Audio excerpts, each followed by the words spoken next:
Sanibonani. Iphinde yahlala ke iMadlanga Commission namhlanje la ivakashelwe khona uMajor General ophethe uphiko lama-Hawks uLesetja uSinona. Ubezofakaza ngezinto athinteka kuzona yena eke zavela ebufakazini obuke badlula. Isikakhulukazi ufakazo owayebizwa ngo-X kanye nofakazi owayebizwa ngo-Witness C. Kunobufakazi ke ababuthula obuthinta yena. Buhlukene kabili. Uqala iloko ukuthi ngo-2021 ngoNovember kwalahleka izidakamizwa ezaseyibanjiwe ezenani lemali ka200 million lapha ePortshepstone ezayibanjwe eThekwini. Ukuduka noma untshontshwa kwalama drug enani elibizwa njoba ngishilo 200,000 ayo 541 kg sibale esikhulu leso. Wenze ukuthi bathola i-tip off yokuthi kunama drug angenile bakwazi ukuwabamba ngenxa ukuthi babengenayo indawo yokuwagcina as ama-Hawks bawadlulisela ke endaweni eyayi storeroom ePortshepstone la ababewagcina khona. Ababaningi ke abantu ababenolwazi ngalawo ma-drug ukuthi akuphi.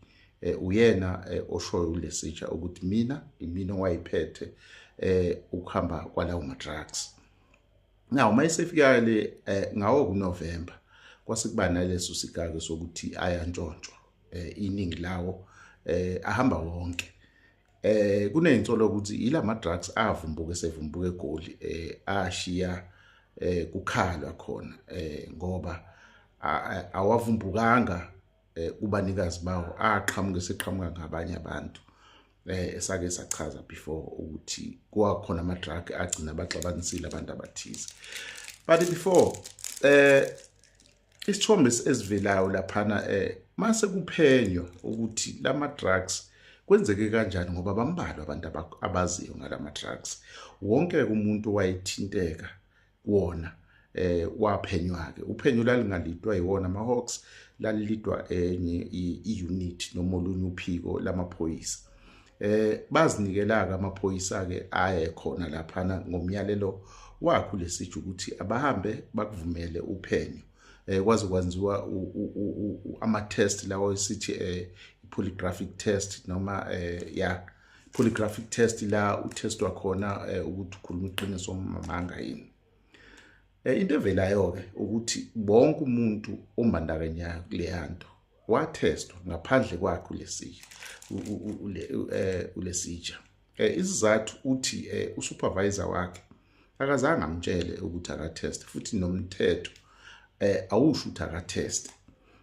Wagcina engatestanga kanjalo futhi akaphenywanga. Ingakho ke lezi insolo ehambe zivele ngaye. Abantu abamyamanisa nalezi insolo ke uyabagxeka uthi uyena uDumsani Khumalo kanjalo no General Mkhwanazi bayangena kule ndaba futhi bayamframe yena into angayazi le.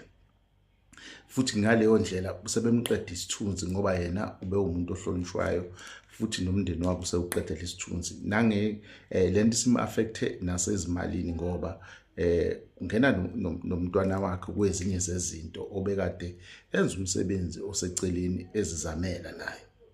Nakuko kufike kwaxaka ke uthe kusahamba kahle lolu phenyo lobufakazi waseveza isithombe esithize athi silaphana sikhombisa ukuthi obani abantu abakhona.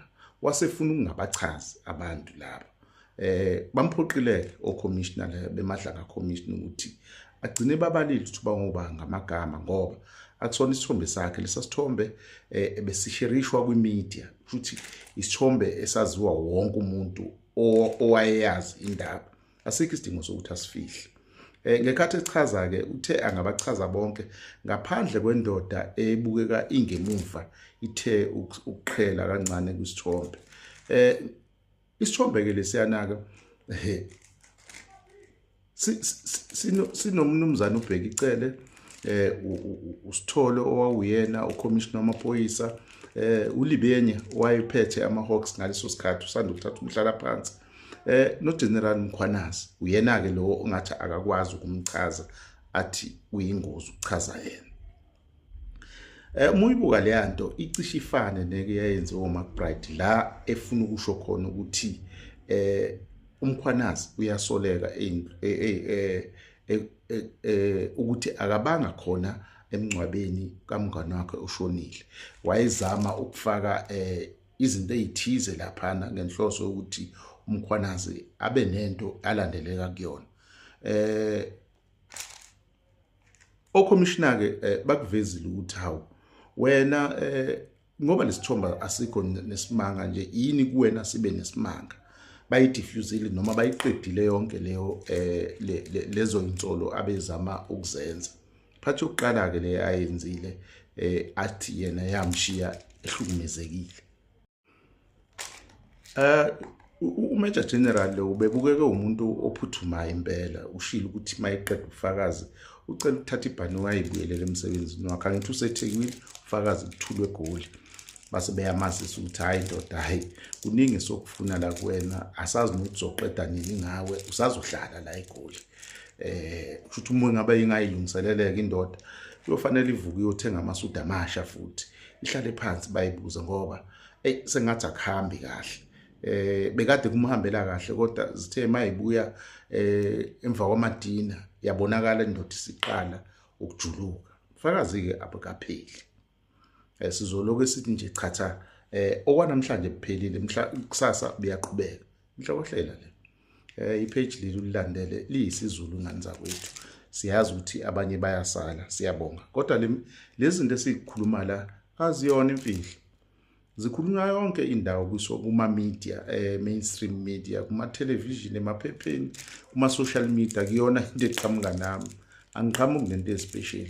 Kuphela nje ukuthi umehluko kumina, mina ngiye ngizame ukuyichaza ngesiZulu. Iloko nje umehluko kumina. Ngiyabonga.